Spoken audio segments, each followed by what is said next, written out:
What's up guys, Ben here bringing you another video today. We are getting close to finishing up our off-season preview series for the teams that qualified and participated at Call of Duty Champs. Today we're going to chat about the London Royal Ravens. They've got a young squad and some real kind of big decisions to make in the off-season. We're going to chat about those and what they should do to try and be a more consistent contender next season. Let's dive in. So coming out of Cold War, London had a pretty inconsistent season. They were basically sort of at the bottom all season in Cold War after a really good kind of end of the season in Modern Warfare. They were pretty much a top 10 team all year in Cold War, mostly rolling with a squad that had Sean and Shawnee. They had Dylan at one point. Dylan stepped out. They had Paul X on the team. They had Zed at one point. AFRO was a big revelation when he came into the squad near the middle of the year, and definitely kind of was the one kind of bright spot in their squad. They had Alex in the squad as well. So they made a lot of changes going into this season. Trey Zero, who was supposed to feature on this roster in Cold War but could not do so due to COVID and visa issues and all this other stuff, he ended up getting back on the lineup, and they brought in two young players in Gizmo and Nasty that were playing particularly well in Challengers the season prior. So coming into the season, I think there was a lot of buzz about this team of, oh, it's a really young squad. You got AFRO coming in his sophomore year. You got Trey leading the young guys. They can maybe make some waves. And honestly, they played particularly good this season. I wouldn't say that they had an amazing finish of the season, and we'll get to that, but I think they kind of definitely in the beginning of the season looked like sort of the team that we were expecting. So let's talk about it real quick. So they started off stage one in great fashion, going 4-1, getting the second seed overall on Thieves by one map in the tiebreakers. London got a 3-0 against Florida. They lost to LAG, but they were able to beat Minnesota, Optic Texas, and Seattle. So a really good look for this London team. They were like amazing on Berlin. Their map pool was kind of lining up in a way where for some of these top teams, they were a really big challenge. And they played with this strength and this fluidity and speed that we hadn't seen from a lot of the London teams in the past from the year prior that were a little bit more indecisive. This team had a pretty, like when you'd watch them play early on the season, you felt like they had a pretty good, clear idea of what they wanted to do as a team. And so they rolled up to ESA for Major 1 and had a very good showing, getting top 3. On day 1, they had a tricky matchup against LAG, and it did go to game 5, but they clutched up. They ended up facing their fellow EU compatriots in Toronto Ultra in winners round 2 winners semis, and they took care of business in 4 games. Again, Toronto, a team that I think all season was really struggling with respawns. Toronto did not win a hard point in this series, and London got it done, not having to face, a difficult Toronto team in game 5. But I think for London at this point, and this is sort of, again, a little bit of a story of their season, like you get to the winners finals, but your remaining teams really are FaZe and Optic. And as good as London was playing, those teams are a class above. And when they faced off against Optic proved too strong and took them out at 4. And then FaZe had a little bit of a loser's run after getting reverse swept by Optic Texas in winter semis. And again, a similar story for London when they got to losers finals. FaZe is too strong. Didn't even need to go 5 games. And I think that was overall a good showing for London. You're clear next path, right? We can get it done against the mid-pack teams. We've got these young squads starting to build on. But we're going to have to do a little bit more work or we need to beat the FaZe and Optics of the world. So Major 2 qualifiers, London kept it going again, 4-1 once again with getting the second seed going in the event in Minnesota. In terms of their actual results, London did lose to FaZe, but they did beat Boston, Thieves, New York, and Paris on their way to second seed for Major 2. So pulling up to the event in Minnesota, from my understanding prior to this event, there were some internal issues with the team. I think Gizmo was going through some sort of personal stuff in his life and didn't play particularly good at this event. And unfortunately for London, they got 3-0 smoked by Florida on day 1 of the event and had to start in losers essentially. They got it done against Paris on Friday, but ran into the eventual winners LAG in losers round 2, and LAG 3-0 smoked them. And for London, after you got in top 3 at the first event, you're now getting top 8. A little bit of a disappointing finish to Major 2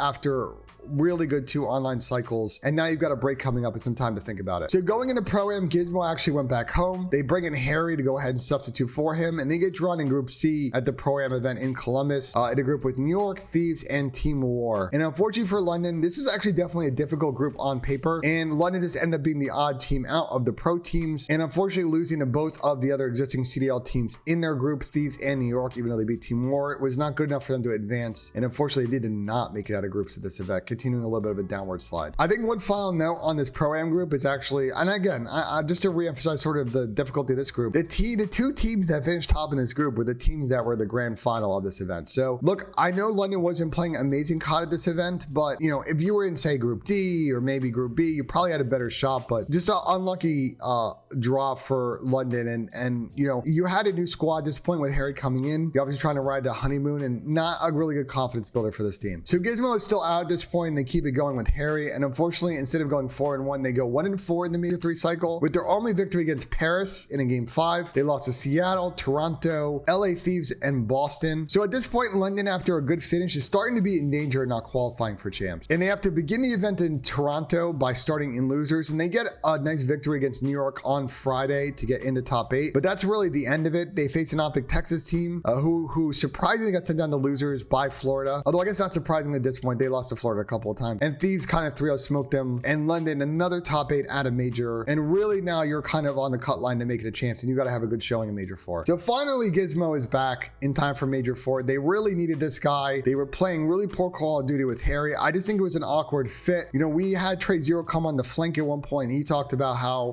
Harry and him kind of played similar roles, and it just felt like the pacing was off. So they brought Gizmo back, and it felt like watching this team that they were a new squad, really rolling with pace once again. And they parlayed that into the first overall seed going in the Major 4 with a 4-1 record online. Victories against Atlanta FaZe, Florida, Minnesota, and Toronto, and their only loss being in Game 5 against LAG. So a really good showing for London. They're right side of the cut line now with a little bit of work to do to go ahead and qualify for champs at the event in New York. But unfortunately for London, they did not have a good event at Major 4. They got lucky based on some of the qualifiers and this and that. They were good on champs qualification, but they pulled up day 1, an absolute gruelie against Toronto Ultra, but they could not get it done in Game 5. And then on Friday, they had another Game 5 gruelie, and they came up short against LAG in Game 5. I think another thing to note about this Major 4 cycle and what was making these series difficult, it was the same thing against the one loss they had also online. This team was horrible when they brought Gizmo back at winning control. Like, they were going up 2-0 in a lot of these series, and they could not close because they really had no shot on that Game 3, and then they were in danger of getting reverse swept after that. So something to keep in mind as we start talking about champs, and we'll take a look at the stats in a sec, but I think this is sort of the Achilles heel of London at the end of the season. They were doing really well on the first couple of maps, but not being able to control that swing mode was a huge problem for them. And then we pull up the champs. Based on points and sort of how things shuffle out, London's the 4th seed, and they start off with a match against the Seattle Surge. And as with all the games on the first day at champs, they were all Game 5 absolute bangers. And once again, London, the struggles continue. Another heartbreak Game 5 loss for this team, and they get sent right to losers bracket, where they face off against New York, who also came off a Game 5 loss against Atlanta FaZe. And for London, unfortunately, it's the same story of the last couple of series they played on land, and unfortunately the last series they played all year. They came up against New York, the struggles continue. The series goes a distance, but they can't close out. And for London, after all the good work that you did bringing Gizmo back at the beginning of Major 4, your last 4 series were absolute heartbreakers, and you get out of champs in the 8th spot. And look, I mean, this is really the story right here, guys. Like, at stage 4, they were 1-6 in control, and they were 1-1 in control at champs, and their hardpoint fell off hard. They only had 1 victory on Gavitu hardpoint. They were actually pretty good at S&D at the end of the season, but you see here with the overall game win record, you see how good they were at the beginning of series, doing a good job getting to 2-0, but you got to be able to control that swing game mode, man. You cannot give these pro teams any opening. If they're down 0-2 and you give them a map, they get all that confidence. And for London, especially this season, their Game 5 record was very good before those last 3 losses, but when they ended it on the wrong side of 500 at 4-5, they just didn't really have that ice to be able to deal with the momentum not swinging in their favor after they would lose those map 3s. As you mentioned in a lot of videos this season, a lot of these teams outside of a FaZe and Optic were pretty much around 500 this year. And for London, they were a solid team in most game modes, but as we talked about with Control, that record is not great. And I think team matchup wise, it wasn't actually too bad compared to some of the mid-pack teams. They had played it pretty close with Toronto all season. Thieves as well, pretty close, even though they only played twice. They had 1 victory over Optic. LAG was the team they struggled with all season, which is very interesting, especially looking at those hardpoint numbers and how good London was in Berlin. That's definitely an odd one, and one maybe to dive in more in the offseason. Paris is free licks for them, but most teams Paris was free licks for. And they really struggled against Seattle 1-2 and 1-2 against FaZe at the end of the season. So look, I mean, you look at these overall stats, and shout out Easy Mac for this. A lot of the makings of, I think, a promising squad here. AFRO had a great season, but we'll talk about his situation in a sec. I think Gizmo stats are very interesting. Obviously, look at this and say, oh, he had a good season. Unfortunately for Gizmo, if we were to dive in deeper, his numbers on land were almost 0.25 KD worse. You know, he was battling a 0.85, 0.9 on land, whereas online he was around a 105. He's got to improve that swing if he wants to have staying power in this league. I don't know if he's doing something different when he gets to land or he's giving himself more pressure. When he's at home, he plays well, but when he gets to land, he's playing different, and it really throws off the vibe of the team. He's got to figure out, I think that's the biggest thing for him to work on. Get that consistency on land, and he'll be good to go. Nasty was very much a gap filler on this team, so 0.96 is not too bad. Trey 0, a really good showing out of him, 101 from the AR. Really good to see Trey coming back after a lost offseason due to his visa issues, and I think Trey is something to build around on this team, and we'll get to that in a sec. So let's talk a little bit about the contract situation for London. So AFRO, since he did join the team in Cold War, he is technically a free agent. I think a lot of questions on if they're going to be able to re-sign him or not. I think a lot of teams were definitely interested with him as a player. He's got a lot of upside. He's definitely a high slayer. Decision making is the biggest area, IQ areas that he needs to be working on as a player. I think too often at the end of the season I saw him kind of breaking what I think are sort of the base rules that you expect from a structured Call of Duty team. Not watching the pinch, not picking up the wide lane, not hitting routes when he should. But again, he's a younger player. That stuff kind of takes time to learn. Not everyone's going to come in the league and know that. But I think a lot of teams outside of London will take a chance on him just because he's such a naturally talented takeover player. So keeping him is really key, I think, for London. I do not know if they're going to take Harry's team option. There are a lot of bench ways they can go down, and we'll get to that in a second. You see that I have unclear for Nasty, Gizmo, and 0, and there's a reason for that. So I believe that all these players are likely sort of in a team option situation, but I think they all have sort of poison pill second years, and it's kind of a big question of what the team is going to do in these situations. This video will come out on Sunday, the day before we find out about team options, so this may be a situation where they re-sign some of these guys to new deals. We'll have to see. There are a lot of different ways I think London can go down in this offseason. I think consistency is a big one, as with a lot of squads. They want to take that next step up as a team. I think Trey 0, you definitely should keep as a player. You need a veteran to bring leadership. To me, what I like to do is pair Trey with a gap fill veteran that I think could continue to also bring leadership. Like, no BS, I'd love to see like a Preston on this team, like a Priesta, or I'd like to see like, if he doesn't get renewed, like a Gunless on this team, someone else that has won before, it can help Trey teach some of these young guys how to play well. And I think the nice thing for London is you're always going to have the edge on some of recruiting some of these younger free agent European players that are absolutely nasty. So I'm thinking about guys like Wardy. I'm thinking about guys like Beans. Even Vickle, if he's not going to get a lick on the Toronto team. Like, these are EU players who I would love to see London kind of target. And again, with that veteran presence, start to develop those guys into serviceable, the top tier pro players. I like those paths.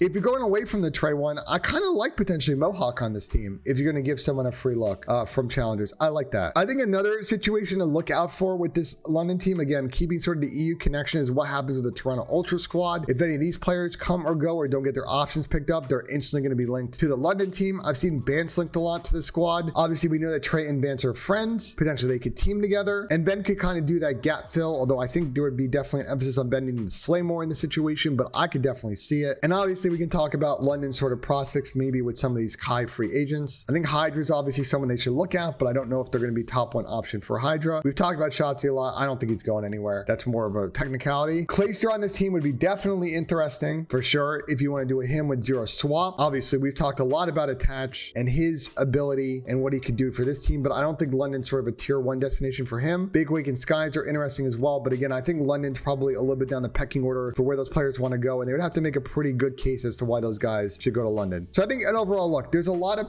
paths that London can go down. I just don't know if they're a team that's going to be a first domino team. Like, they need to be a little bit more reactive in sort of the next week or so on how some of these teams are forming. I think you have a lot of young players who can slay. It's not skill that's a problem with this London squad. I think it's going to be finding players that can help build a winning culture in this team in the way that Toronto has done, so that they can be a consistent contender in the league. So that's it, guys. Let me know in the comments what you think. Do you think London has what it takes to kind of upgrade their roster, or do you think they're going to be kind of stuck in this top 4, top 6 bubble of just having good squad with skill, but they're not able to really develop that winning mindset? What would you like to see them pick up in order to do that? Let me know in the comments. If you like this video, smash that like button. And if you love my content, I would always love you to hit the subscribe button. I'm going to be putting out a lot of videos over the next couple of weeks, breaking down all these roster moves as they start surfacing over the next 9 to 10 days. So we're excited for that one. And as always, guys, I'll see you on the next one.